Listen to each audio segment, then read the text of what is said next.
Welcome back. Today we delve into our personal fantasies and dreams. And then we'll bring back some people from the dead. This is the Boredroom. I'm Sara. And I'm Rachel. Have you or a loved one suffered complications from transvaginal mesh? If so, call me. Winky face.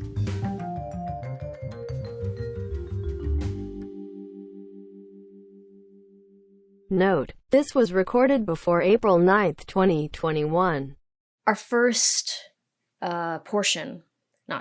segment, excuse me, of the day is a reoccurring segment that we have on the show, which is, of course, personal fantasies. Yeah. Now, this is one I've been thinking about quite some time.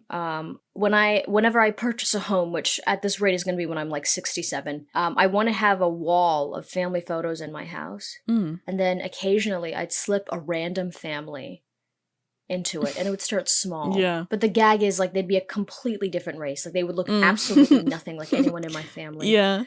Or it'd be like just like a photo of the Duggars. So it's just like a giant Mormon family, right? Yeah. And then it would start small. And then eventually, over time, I would keep adding photos. And then I would wait to see how long it would take for people to notice. Yeah. Or better yet, I would invite another family over. And I'd be like, this is my wall of photos. And then they'd notice one of them is their own family's photo framed.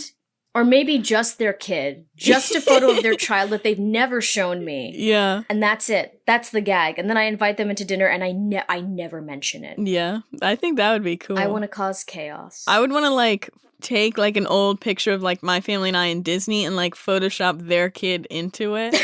Be like, you didn't remember when we went to Disney World with your little Johnny? Yeah, with your child. Don't you remember that weekend where you were, like, completely knocked out from a... Yeah. You were on a downer. Yeah. We gave you guys some ketamine and you were up for 3 days and then you just crashed for 2. Exactly. And we're like, he enjoyed it. Yeah. Yeah, we shaved his head, made him act like he was one of those Make-A-Wish kids. Yeah.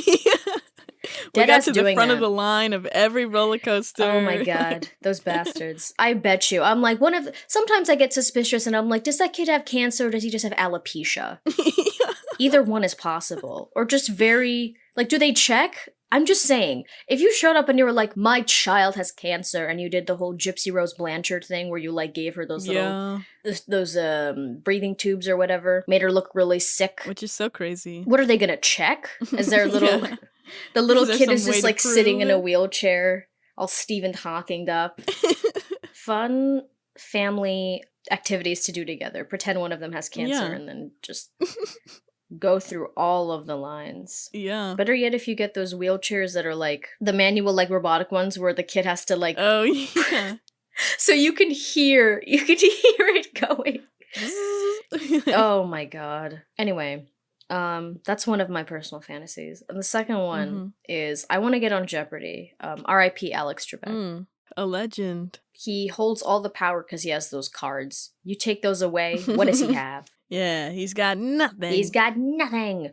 I want to go on Jeopardy, and then I want to get every answer wrong. Like, so wrong. Like, deliberately. I sabotage the entire game. Like, he's not even finished asking the question, and I'm already, like, smashing the buzzer. Yeah. Yeah, I want to do that. And just kind of ruin it. I want to be... You know how there's, like, those record holders for, like, the most amounts people have won? I want to lose the most out of any contestant. Yeah. Finished with negative $28,000. Yep. Sara. That's right. And I'd be... You know, that's the thing. You gotta go big or go home. If you're not gonna win big, you better lose big. Yeah. You better drag everyone else down with you. There you go. Do you have any more personal fantasies of yours? Because I feel like those two are my biggest ones on my bucket list. I would like to be a bobblehead, is what my sort of... Like a Funko Pop? No, or not just even like a Hawaiian Funko Girl Pop. on the dashboard. Yeah, like Hawaiian Girl on the dashboard Okay. level. Like, I want to be, like, very cheaply made bobblehead.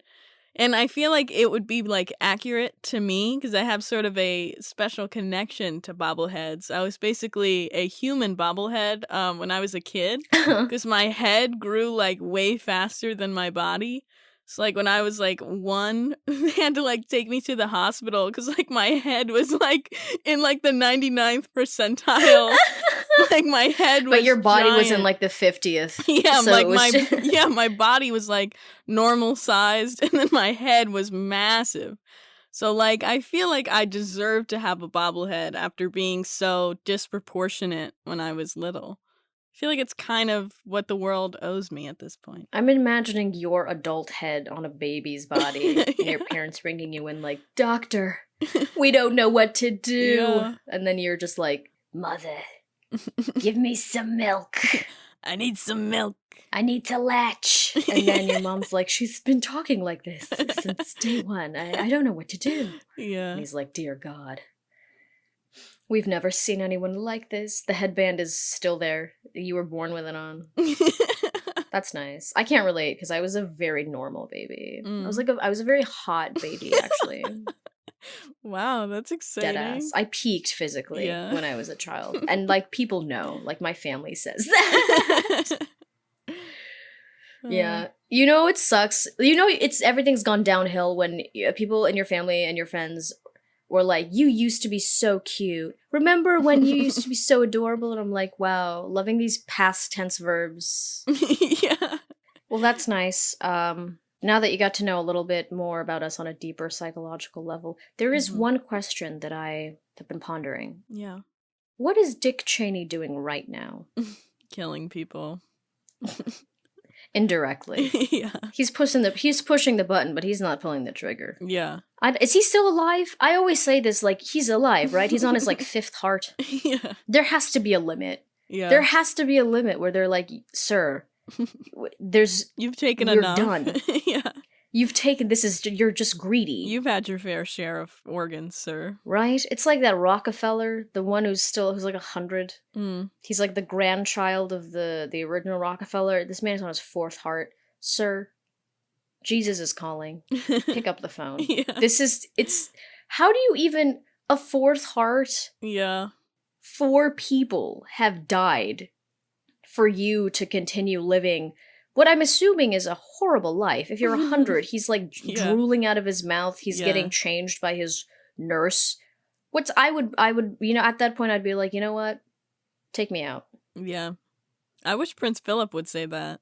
100%. He's purple. He's fully like, oh my God, I don't even know how to describe him. He looks like a rotting sausage. It's so disturbing. Yeah. Maybe Queen Elizabeth actually is snacking on the pineal glands of children, because she looks pretty good for someone in her 90s. Yeah, she looks better than him. She looks like she can at least, withstand harsh winds. He doesn't. Yeah. He's so brittle. I feel like if you pushed Prince Philip down a staircase, he'd smash like a glass. Like his limbs would just like... He'd actually completely shatter. Oh, that's and you'd realize it was just a bunch of mannequin parts. If Prince Philip actually was dead and he was being like Weekend at Bernie's, that's not a you know what I mean? Like he was just being propped up by the royal family. Would that be shocking? No, not at all. Exactly. We've all been thinking it. And we're brave enough to say it. Yeah. Like we said last episode, screw the royal family. Exactly. They're hiding Prince Albert. That little nasty ass man. True. Dick Cheney, if you're listening to this, please die already. It's time. Yeah. I saw that Adam McKay film. Yeah, Vice. Vice, where... You know who I'm talking about. The man who has pushed his body to such extremes. Yeah. Christian Bale? Yes. That's his name. Christian Bale, who is British, and I keep forgetting. Really? At this point, it's like, he is British. I thought he was from, like, Arkansas or something. He does have that look. I just remember his weight fluctuates a lot for movies. Yeah. And at this point, it's like, my guy, that Oscar nomination is... it's not worth it. You already got yours. Tap out. Yeah. I guess that's I'm not enough of an artist to understand his craft. Yeah, I think so. And I never will be. You told me that you got Instacart with your brother, I believe? Yeah, we've been doing, because, like, I'm home right now, it's spring break, woo woo, going crazy, doing Instacart. That's how I've been spending my break. But it's like nice because we'll get like the other day we did it for like a couple hours and we got like $70. So I was like, all right, I'll take it. Yeah. Yeah, we wanted to join Instacart because we thought like, oh, maybe we'll get like a fast pass to the front of the vaccine line. Like we'll try to be essential workers, but did not work. No. We've been making some money. We've been running all over town, making some fun little deliveries. And then this one order came in and they lived like 10 minutes away from like where we are. So we were like, "Oh, that's not too far. Like let's do that." Because I live in like, farm country, middle of nowhere. Like we'd pass like 4 cornfields every day on the way to elementary school. Like that is where I am from. So when we get an order that's like pretty close, it's like, oh, that's perfect. And they gave us like a little like, because you can add like little messages to it. And they said like, hey, like this is the code for the gate. So we were like, gated community. Like we're about to Ooh. go into this mansion. This is going to be awesome. These people must be like super rich. So we take the order, we get into the store, and like their order is just like tons of juice and like 4 packs of Werthers. And then like 1 big pack of tater tots, like the frozen tater tots. So I was like, that's kind of weird, but okay. Like, well, we'll keep going. We'll get those 8 gallons of like cranberry juice and Oh, lemonade. cranberry. Not even cranberry cocktail? They got like 8 different kinds. I didn't even know there were that many different ocean sprays. Yeah, it was They like probably mix them. They're that kind of family. yeah, they were going crazy. So then we plug in their little address, Waze gives us the little your destination is on the right, Ooh. so we get there and it's like this chain fence and the sign that's like welcome to Funtime Adventure Campground. We were like, what? We were like, this is the address? And under it, like on the sign, super fun campground, and then it was like Washington D.C. location. I was like, Washington This is a D.C. scam. We are like an hour away from D.C. There is no way this counts. And like already I felt like something was up. I was a little spooked, but we punch in the little code, we get in the little chained gate, and there's just tons and tons of like RVs and like these little log cabin looking things. There's like a playground, there's a pool, there's like kids running around playing. There's like a visitor center. It was so strange to me. I felt like I was walking into like the set of like a Black Mirror episode. Like Yeah. I think it was either like a cult or like they're running this like huge meth operation. I was so scared. I was so scared. I didn't know what to do. And I didn't like it at all. There had to be lies taking place there. That's very odd. I feel like, okay, first of all, was it open? Like, were there actual children there? Yeah, there were like groups of children playing on this little tiny like playground that they had in the middle. That's a little sus. It was, and I only saw like one very short like white man walking around by himself. I saw no other people, and then just a giant group of children playing. Okay, if you squinted, are you sure that that white man was not actually just Michael Jackson in disguise? I know, it literally. Well, at least it wasn't Kool-Aid, because if I had seen that mixed with Kool-Aid, I'm like, this is a Jonestown 2.0 situation. Yeah, literally. They do it with the ocean spray instead. Yeah. Okay, well, I think that this is a front. I don't know whose parents would set their children out to just go to basically a park, essentially. Yeah. And then get contaminated by a bunch of other children as one random man watches from a distance. Yeah. And then makes them eat tater tots, probably frozen. Yeah, he makes them suck on them to heat them up. Yeah. He's like, it's a popsicle and a fried dish all in one. Yeah, exactly. So initially, I was intrigued by your attempts to get this vaccine because I was like, I love a good scam. Yeah. I know there are people who are like, this vaccine is there's a chip in it. They're gonna try and track you, and I'm like, honey, They're already tracking us. You think I care? I would rather be tracked and also be able to, like, go outside and get, some nachos and eat them communally. Yeah. I don't care if Bill Gates knows where I am 24/7. Yeah. Let him. True. You ever see that video of him jumping over a chair? No. All right, well, that was the end of that conversation. It was an interview in the 90s, and this woman was like, I heard that you can jump over a chair, like a full, like, large chair, and he was like, yeah, it depends on the size. And then I said that he doesn't. I remember there was like a Bill Gates video where they're like asking him how much groceries are. And like they show him like a small box of like pizza rolls or whatever, like those Totinos. Yeah. And he's like, I don't know, like $20. And everyone was like, what? $20? Oh my fucking god. It's bad! Oh no. What are they mowing? The grass is dead. Okay, now it's gone again. I think I might keep that Some in. bullshit. I want Yeah. to keep that in. Excuse me, I live on a very large property, and there are people mowing. I don't know who they are because my father is the one who handles all of that. Yeah. Anyway, sometimes I just come downstairs and there's these random sweaty men in my living room, and I think, oh, is mom having one of those parties again? But then it turns out they just work for us. Back to what we were talking about, very important. Yeah. Let's Bill Gates not knowing what anything costs. Yeah. Yeah, he hasn't been shopping in like 40 years. Yeah. So it is moments like that where I feel like, it really does rouse this like the proletariat need to rise up now sort of sentiment. But it also is aspirational because I want to be so detached from the common folk. Yeah. That I'm at a level of wealth where I like the prices of basic like necessities don't even register to me, like that it doesn't exist. Yeah. That's the dream. Yeah.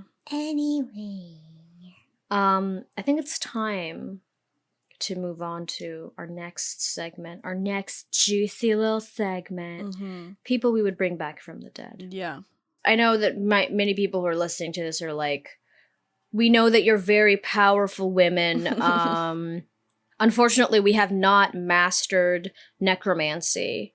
We haven't unlocked that part of our texts yet. Yeah. And you know what? This is all hypothetical. If you brought people back from the dead, they'd be nasty, they'd be gross, they'd be rotting. True. You'd have to take care of them. Ugh, no. Yeah. Too much work. But hypothetically, these are some of the people I would want to bring back. Number 1, Stephen Hawking. I don't think it would really take that much to reanimate him. No offense. But I like also a lot of it would just be like making sure that his like speak and spell thing is plugged in properly. Yeah. Because I want him to be able to communicate. Yeah. And he'd probably be like, why'd you bring me back? Like, what was the point? I was at peace. My suffering had ended. And I was like, shut up, Stephen Hawking. Tell me more about time. Yeah. Tell me more about time. Yeah. And then he would explain it to me in detail, and I would have no understanding of what he's saying, because my understanding of time is like, it's the 4th dimension. It bends. Gravity bends space-time. It's something about not always being linear. Right? Interstellar. Yeah. I skimmed through that book. I skimmed through his book. Yeah. That would be my first person. Mm-hmm. Second person, controversial. Mm-hmm. Anne Frank. Oh. Initially I was like, yes, she deserves to be brought back. But then on second thought, I was like, her whole family is dead. Like, what would she be? What would she live for? And she'd also find out that everyone read her private diary. Yeah. Like millions upon millions of people. And it's still in syndication. Yeah, everyone knows about her little crush on Pater. Right? It's like, oh, by the way, your dad read all that stuff about you flicking your bean and being kind of gay. And he cut that out. He cut that out! Dang. I'm like, we know you're a bi icon, Frank. We know. That still terrifies me. Could you imagine if your journal got published? Mm. That's so scary. I would end it all. Oh my god. I know for a fact if my journal as a 13-year-old got published, if anything, it would have like justified the persecution of my people. They would have been like, God. they'd have been like, this is what we were getting rid of. Dang. All right. Well, that was my second. Hemingway is my third. I want to bring him back just to punch him in the face. Yeah. I want to punch him in his little face, and I want to be like, we get it. You have mommy issues. Whoop-de-doo, and you drink. Like, you're not special. Yeah. Take a number, baby. Who else? Michael Jackson. Because why not? True. Literally, why not at this point? I want to know if he touched those kids. I want to know, like, okay, do you think he did? I don't know. I feel like it definitely seems like there's a not impossible chance that he did. Yeah. I'm just saying, it was weird that he had kids sleeping in his bedroom without their parents there. Yeah. That's yeah. freaky.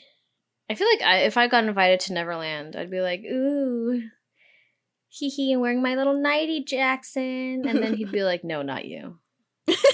And then I'd feel left out. This is just like what happened when I was in the Catholic Church.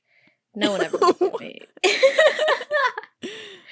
That's messed up. But we live in a messed up world. Yeah. I would want to know. He'd probably deny it in that like wispy voice of his where he's like, hi, I love all the children. And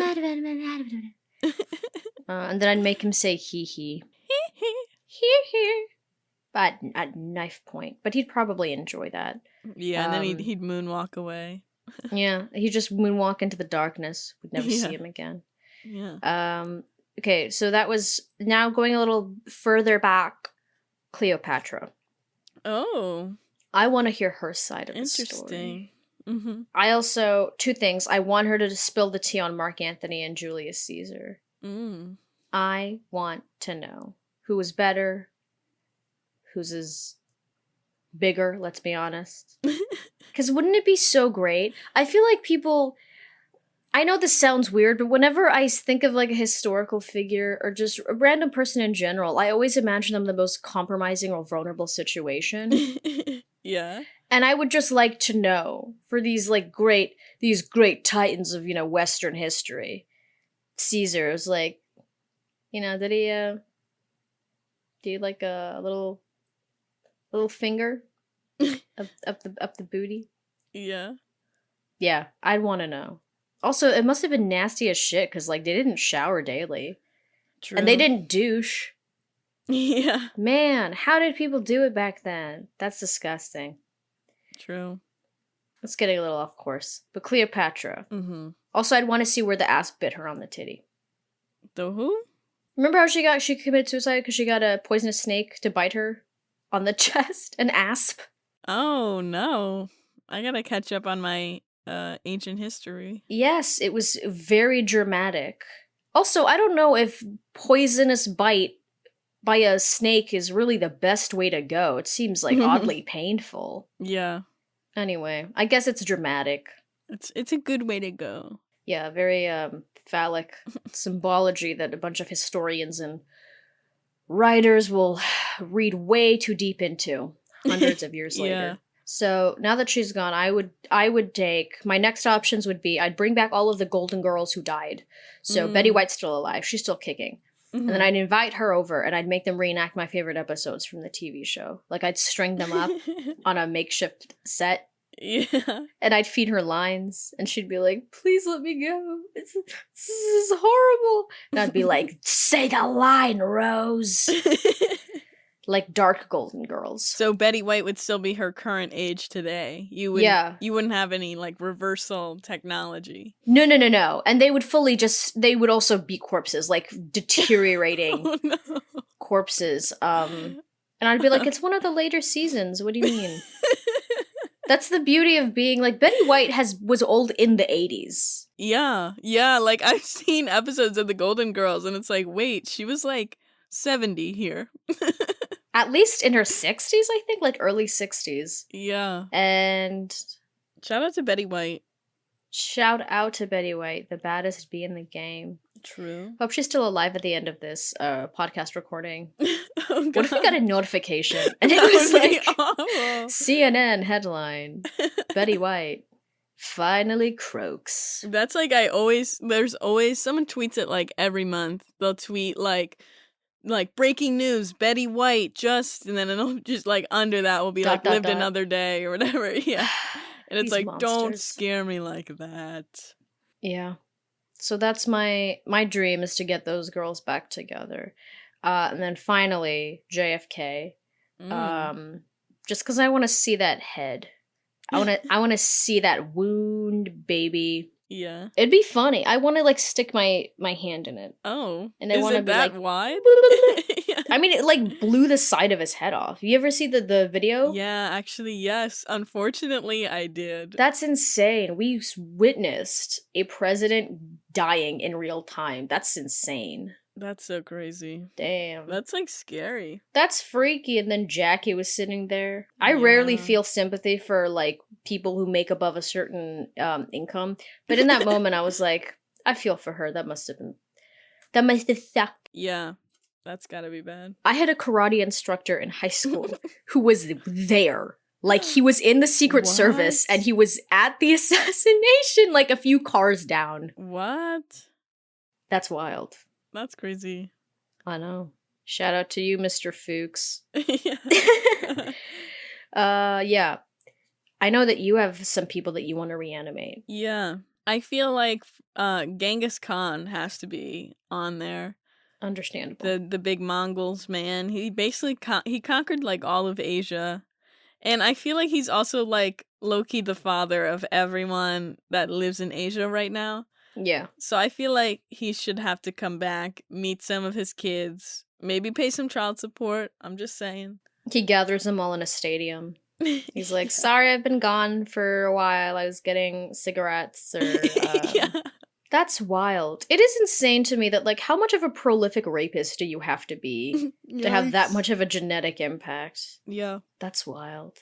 You ever think about back in the day, if you were living in a village, like, people could literally just run through it and kill your family and then make you, like, a slave. And you'd just be like, well, that's life. Yeah, that's And no what one it's like cared. here. Dang.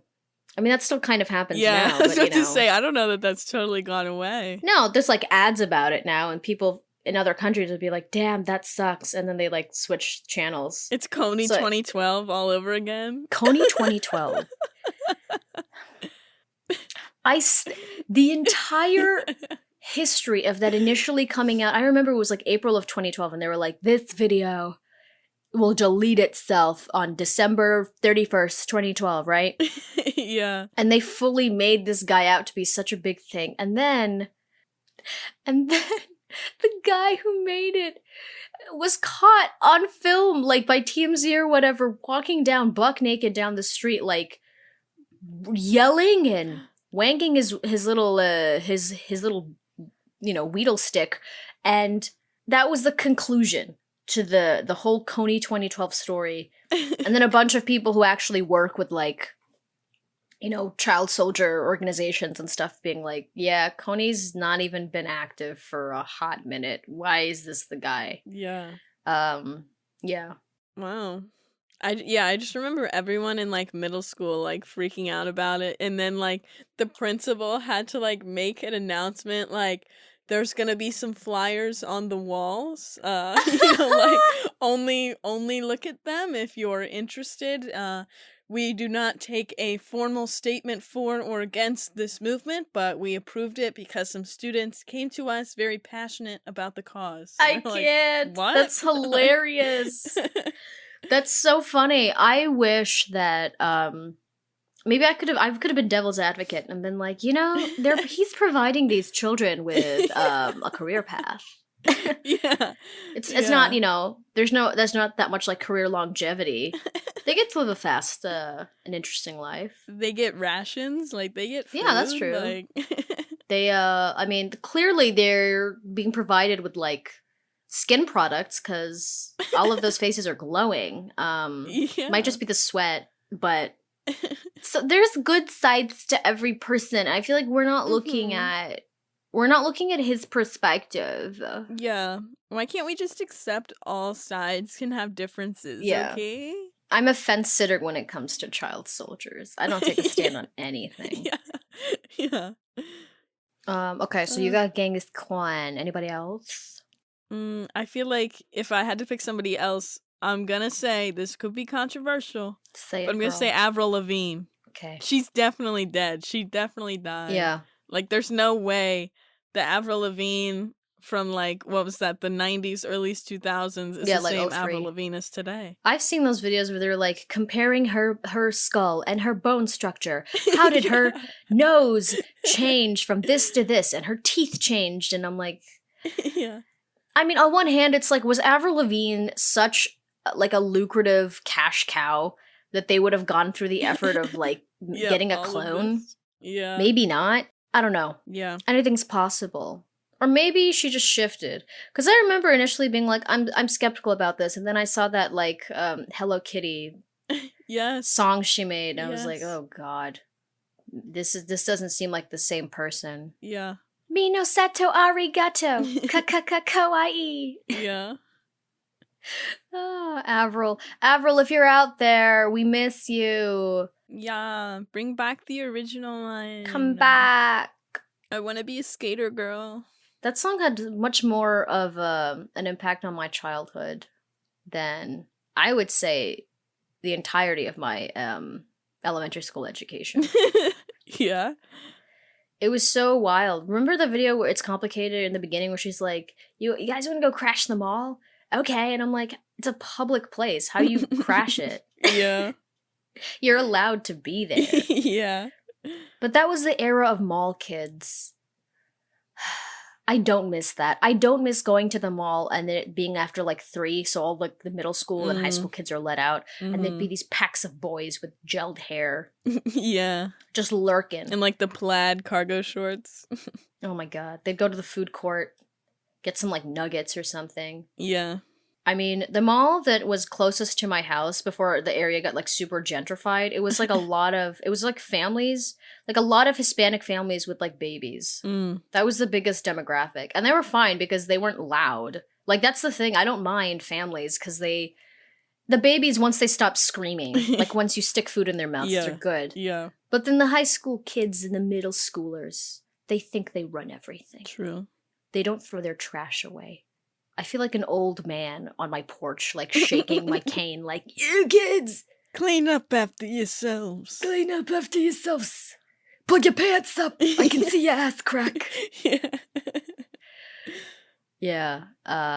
This is a continuation of me having a distrust for kids. I think once you reach 13 to 18, that's the scariest range of ages. Once their bodies start changing, it's over. Terrifying. They're so mean. It's like that hormonal cocktail they've got cooking up and they're sweaty. I'm like, I don't want to deal with that at all. Yeah. There's parts of me that are like grateful that I'm from like a small town. I feel like, sort of there's nothing really around. I mean, like things are starting to build up now, like new shopping centers. But like basically to hang out, we would just go to Walmart. Like that was the only thing to do.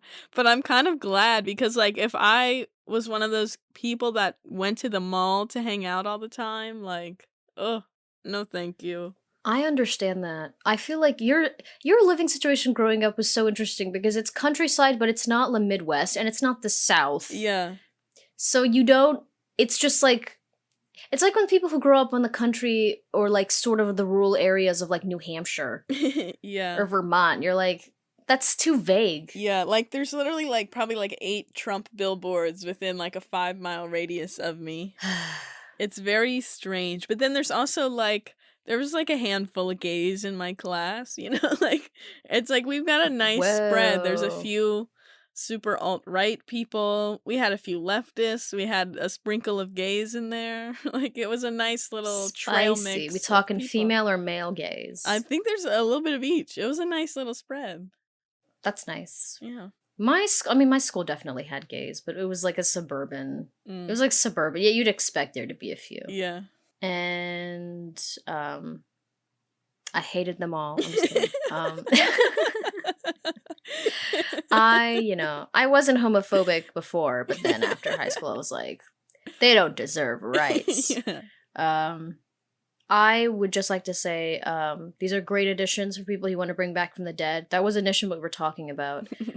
It's incredible how every single conversation we have is just one point and then a tangent, and then we like drag it back down to what we were originally talking about. Yeah, we really gotta milk all of our bits for what they're worth. Yeah. But that was the end of that section, and now it's time to talk about our dreams. Ooh. La la la la la la la. Our dreams. And when I mean dream, I don't mean like aspirations. I mean like literal Actual dreams. Yeah. I had the strangest dream about 2 nights ago. And not I had a dream like MLK.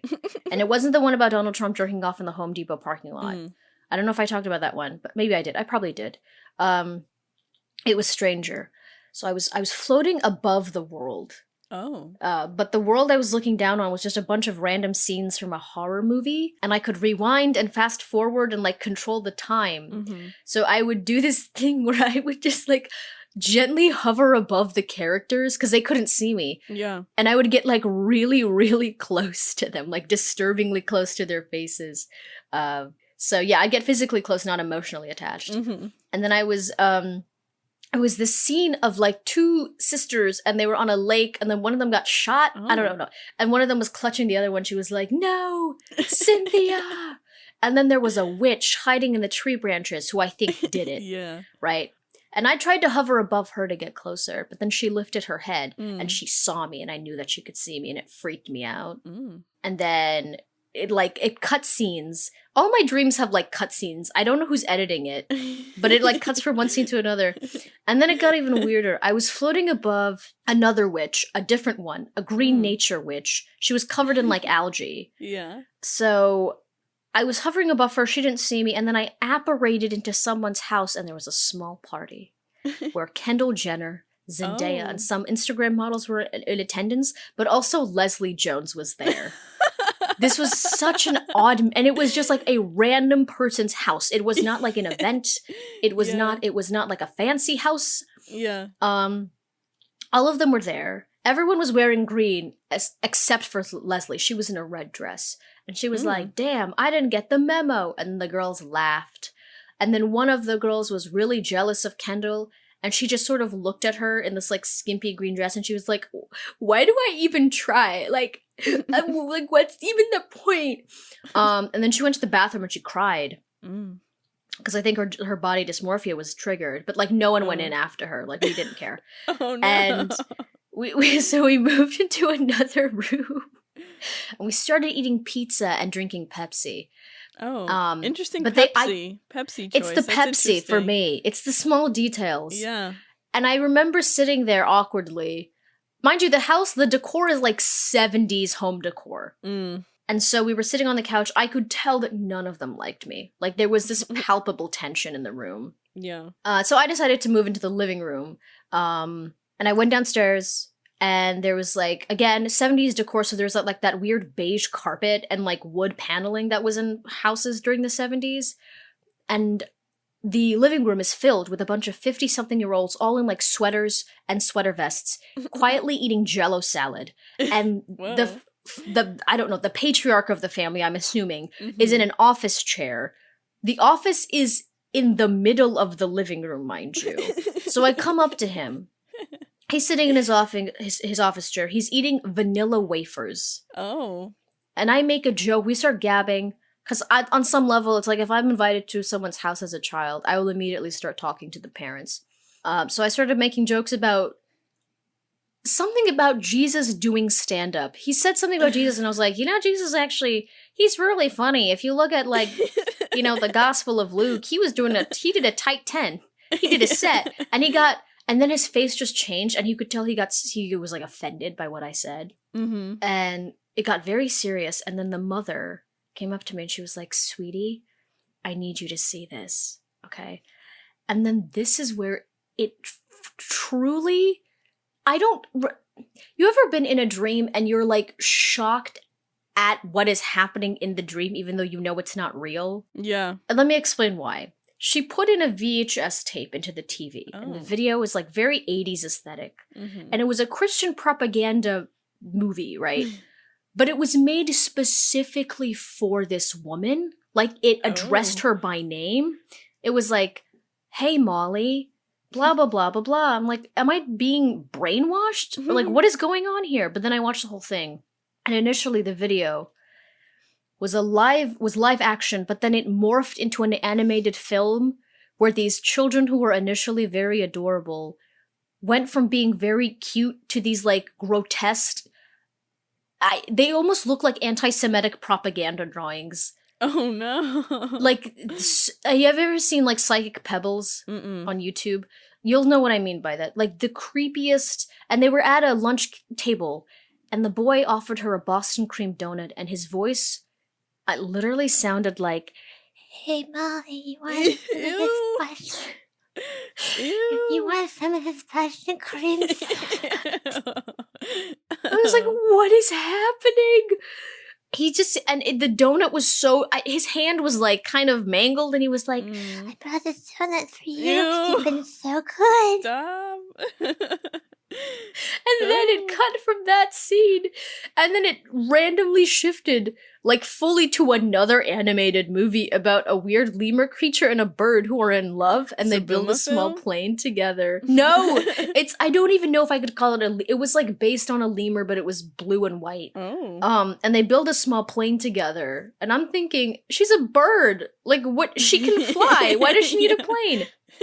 But I guess it's because they wanted to fly together. But they crash into a lake, and there was this oddly sexual scene where the lemur seductively like comes out of the water, and he like he shakes his fur, and then a sloth who is a skater shows up, and he's the antagonist, and then he straight up like slashes the lemur in the face with his claws. Oh my gosh. Then I woke up. So what do you think it means?